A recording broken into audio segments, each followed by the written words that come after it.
Hello నేను మిస్సెస్రావు. Artificial intelligence కారణంగా వైద్య రంగంలో అద్భుతమైనటువంటి ఫలితాలు వస్తున్నాయి ఈ మధ్యకాలంలో. ఎక్కడి నుంచో సుదూరం నుంచి ఆపరేషన్లు చేసేటువంటి ప్రక్రియను మనం చూసాం. ఇప్పుడు ఐవీఎఫ్ లాంటివి కానీ సరోగసి లాంటివన్నీ ఇవన్నీ ఏమి లేకుండా 100కి 100% మీరు గర్భం దాల్చేటువంటి విధంగా ఆర్టిఫిషియల్ ఇంటెలిజెన్స్ని ఇప్పుడు తయారు చేశారు. సో కాబట్టి రాబోయేటువంటి రోజుల్లో ఫర్టిలిటీ ప్రాబ్లం అనేది ఉండదు. ఇక ఫర్టిలిటీ ప్రాబ్లం లేనటువంటి విధంగా ఆర్టిఫిషియల్ ఇంటెలిజెన్స్ను ఉపయోగించి గర్భం ధరించేలాగా చేస్తూ ఉన్నారు. ప్రస్తుతం ప్రపంచవ్యాప్తంగా కనుక చూస్తే పిల్లల్ని కనండి అని చెప్పి చెబుతున్నారు. చైనా లాంటి దేశం కూడా పిల్లల్ని కంటే బహుమతులు ఇస్తున్నారు, అవార్డులు ఇస్తున్నారు. కనీసం ఇద్దరిని కనండి అని చెప్పి చెబుతున్నారు. ఒకప్పుడు చైనా దేశం ఒక్కళ్ళని కంటే ఎక్కువగా కంటే ఫైన్ వేసేవాళ్ళు. అలాంటి దేశం ఇప్పుడు పిల్లల్ని కనండి అని చెప్తున్నారు. అలాగే జపాన్లో అదే పరిస్థితి, జర్మనీలో అదే పరిస్థితి, అమెరికాలో అదే పరిస్థితి. ప్రపంచవ్యాప్తంగా ఫర్టిలిటీ రేటు 2.1 ఉంది. దానికంటే దిగువన భారతదేశం కూడా ఉంది. ఒకప్పుడు భారతదేశంలో ఒక్కొక్క ఇంట్లో 10 మంది, 12 మంది, 15 మంది కూడా ఉండేవాళ్ళు. కానీ ఇవాళ ఇద్దరు కంటే ఎక్కువ ఉంటున్నారు, ఒక్కళ్ళు ఉండేటువంటి వాళ్ళే ఎక్కువ ఉన్నారు. అందుకే జనాభా సంఖ్య తగ్గిపోతుంది. కాబట్టి మీరు పిల్లల్ని కనండి అని చెప్పి చంద్రబాబు నాయుడు గారు కూడా చెప్తున్నారు. అందుకే ఇద్దరు కంటే ఎక్కువ ఉంటే కనుక స్థానిక సంస్థల ఎన్నికల్లో పోటీ చేయడానికి అనర్హులు అని చెప్పినటువంటి ప్రభుత్వాలు ఇవాళ దాన్ని లిఫ్ట్ చేశాయి. సో కాబట్టి రాబోయేటువంటి రోజుల్లో సంతాన సాఫల్యం అనేది చాలా ఇంపార్టెంట్. లేదంటే మానవాళి నశించేటువంటి ప్రమాదం ఉంది. శుక్రకణాలు పురుషుల్లో ఉండేటువంటి శుక్రకణాలు బలహీనపడుతున్నాయి. ఆ కారణంగా సంతానోత్పత్తి తగ్గిపోతుంది. దానికి కారణం ఏంటంటే కాలుష్యం, అలాగే ఆహారం కల్తీ, నీళ్లు కల్తీ, ఇవన్నీ చాలా ఉన్నాయి. ఈ కారణంగా స్ట్రెస్, ఇప్పుడున్నటువంటి పరిస్థితుల్లో స్ట్రెస్, ఈ కారణంగా శుక్ర వీర్య కణాలు బలహీనపడుతున్నాయి, శుక్రకణాలు బలహీనపడుతున్నాయి. ఆ కారణంగా సంతాన ఉత్పత్తి తగ్గిపోతుంది. అలాగే మహిళల్లో పీసీఓడి లాంటి ప్రాబ్లమ్స్ వస్తున్నాయి. వాళ్ళలో హార్మోన్ ఇంబ్యాలెన్స్ అవుతుంది. ఈ కారణంగా సంతానోత్పత్తి తగ్గిపోతుంది.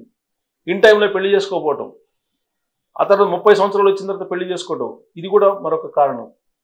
ఈ కారణాల చేత యావరేజ్గా సగటున ఉండాల్సినటువంటి సంతానోత్పత్తి రేటు పడిపోయింది. ఇలాంటి పరిస్థితుల్లో మానవాళికే ముప్పు అనేటువంటి న్యూస్ వచ్చింది.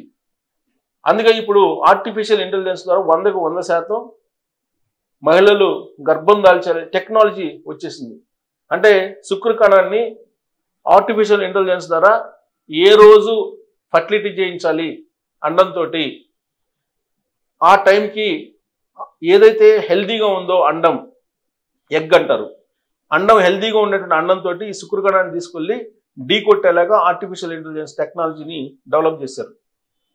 అందుకే 100కు 100% దీని రిజల్ట్ కూడా ఉందని చెప్తున్నారు. కాబట్టి ఇక నుంచి ఐవీఎఫ్లకి లక్షలు ఖర్చు పెట్టాల్సిన అవసరం లేదు, సరోగసికి ఖర్చు పెట్టాల్సిన అవసరం లేదు, ఆసుపత్రుల చుట్టూ తిరగాల్సిన అవసరం లేదు.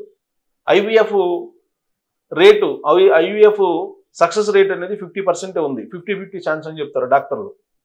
కానీ ఆర్టిఫిషియల్ ఇంటెలిజెన్స్ ద్వారా చేసేటువంటి ఈ సంతాన ఉత్పత్తి ప్రక్రియ 100కు 100% రిజల్ట్ ఇస్తుందని చెప్పి ఇప్పుడు చెప్తూ ఉన్నారు శాస్త్రవేత్తలు. అది ఇప్పుడు ఇంటర్నేషనల్గా బాగా ఆకట్టుకుంటున్నటువంటి న్యూస్.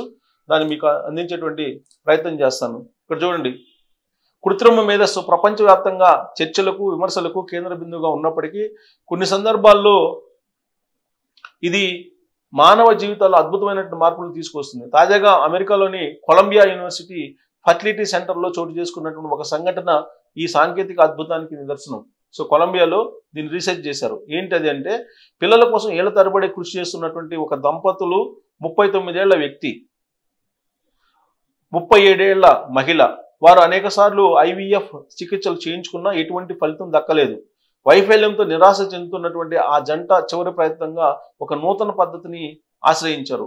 అదే ఏఐ ఆధారిత sperm tracking and recovery, star అంటారు దీన్ని. Sperm tracking and recovery technology పురుష భాగస్వామిలో ఆరోగ్యకరమైన స్పెర్మ్లను గుర్తించడం కష్టతరంగా ఉన్నప్పుడు ఈ ఏఐ వ్యవస్థ తన అపారమైనటువంటి సాంకేతిక నైపుణ్యాన్ని ప్రదర్శించి ఈ అత్యాధునిక ఏఐ వ్యవస్థ పురుష భాగస్వామి వీర్య నమూనాలో జీవం ఉన్నటువంటి కేవలం 2 స్పెర్మ్లను మాత్రమే అత్యంత ఖచ్చితత్వంతో గుర్తించి ట్రాక్ చేసింది. అంటే శుక్రకణాన్ని. ఆ 2 శక్తివంతమైనటువంటి స్పెర్మ్లను విజయవంతంగా అండాలతో కలిపి ఫెర్టిలైజ్ చేయగా ఊహించని విధంగా గర్భధారణ సాధ్యమైంది. ఇంతకాలం విఫలమైనటువంటి జంటకు ఇది ఒక అద్భుతంలా మారింది. సో వైద్య రంగంలో పెరుగుతున్న ఖచ్చితత్వం. ప్రపంచవ్యాప్తంగా వైద్య రంగం దీనిని ఏఐ అసిస్టెడ్ ఫెర్టిలిటీ సక్సెస్గా కొనియాడుతుంది. నిర్ధారణ, శస్త్రచికిత్సలు, ఫర్టిలిటీ వంటి అత్యంత కీలకమైనటువంటి వైద్య ప్రక్రియలో ఏఐ వాడకం ఖచ్చితత్వాన్ని పెంచుతుండడం సాంకేతిక పురోగతికి తిరుగులేని నిదర్శనం. ఓపెన్ ఏఐ వంటి సంస్థలు వ్యక్తిగత వైద్య సలహాల విషయంలో ఏఐ వాడకాన్ని పరిమితం చేసినప్పటికీ వైద్యపరమైనటువంటి ప్రక్రియలో సహాయంగా వినియోగించడం ద్వారా ఇలాంటి అద్భుత ఫలితాలు సాధ్యమవుతున్నాయి.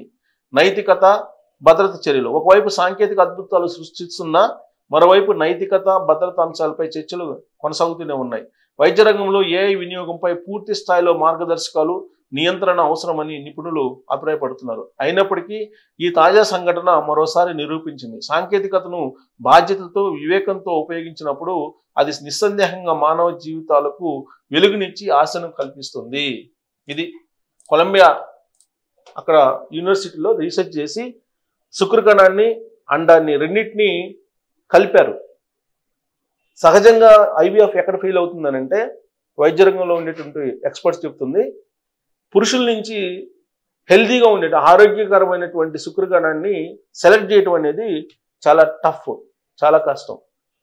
అది సెలెక్ట్ చేస్తే ఆల్మోస్ట్ సక్సెస్ అవుతుంది. అలాగే అండం, ఆరోగ్యకరమైనటువంటి అండం ఎప్పుడు రిలీజ్ అవుతుంది, ఆ రిలీజ్ అయ్యేటువంటి టైం ఎప్పుడు, దాన్ని ట్రాక్ చేయాలి. ఒకవైపు మహిళల్లో అండం రిలీజ్ అయ్యేటువంటి టైం ఎప్పుడు అనేది ట్రాక్ చేయాలి. ఇంకొక వైపు పురుషుల్లో ఉండేటువంటి వీర్యంలో హెల్దీ శుక్రకణాలు ఏమున్నాయి అనేదాన్ని ఐడెంటిఫై చేయాలి. ఈ ఐడెంటిఫై చేసినటువంటి శుక్రకణాన్ని అండం విడుదలైనప్పుడు దీన్ని ఫర్టిలిటీ చేయాలి. అప్పుడు సక్సెస్ రేట్ వస్తుంది. సో ఐవీఎఫ్ ఏంటి, అటు అండాలని ఇటు శుక్రకణాలని తీసి పెడతారు, వీర్యాన్ని అలాగే అండాన్ని, ఎంబ్రియోస్ అంటారు దాన్ని ఇంగ్లీష్లో. సో ఆ రెండే తీసేసిన తర్వాత కలుపుతారు. కలిపితే అవి ఫర్టిలిటీ అవుతాయో లేవో తెలీదు. అయితే సక్సెస్, కాకపోతే అన్సక్సెస్, ఇలా చెప్తారు డాక్టర్లు. అంటే వాళ్ళకి తెలియదు అండము అలాగే వీర్యకణము కలుస్తాయా లేవా అనేది తెలియదు. ఒకవేళ కలిసినప్పటికీ కూడా ఆరోగ్యకరమైనటువంటి శిశువు పుడతాడా లేదా కూడా గ్యారెంటీ లేదు. కానీ ఆర్టిఫిషియల్ ఇంటెలిజెన్స్, కొలంబియా యూనివర్సిటీకి సంబంధించినటువంటి సైంటిస్టులు ఏం చెప్తున్నారంటే, ఆర్టిఫిషియల్ ఇంటెలిజెన్స్ని కనుక ఉపయోగించి ఇది ట్రాక్ చేయగలిగితే, ట్రాక్ చేసేటువంటి సాంకేతికత వచ్చింది. శుక్రకణాన్ని హెల్తీగా ఉండేదాన్ని ట్రాక్ చేస్తారు, అలాగే అండం విడుదలయ్యేటువంటి సమయాన్ని ఐడెంటిఫై చేస్తారు. సో దాంతో ఫర్టిలిటీ చేసి ఆరోగ్యకరమైనటువంటి శిశువుని పొందేలాగా చెయ్యొచ్చు అని చెప్పి చెప్తున్నారు. సో కాబట్టి రాబోయేటువంటి రోజుల్లో ఇక ఐవీఎఫ్లు ఇలాంటివన్నిటి కూడా ఉండవు.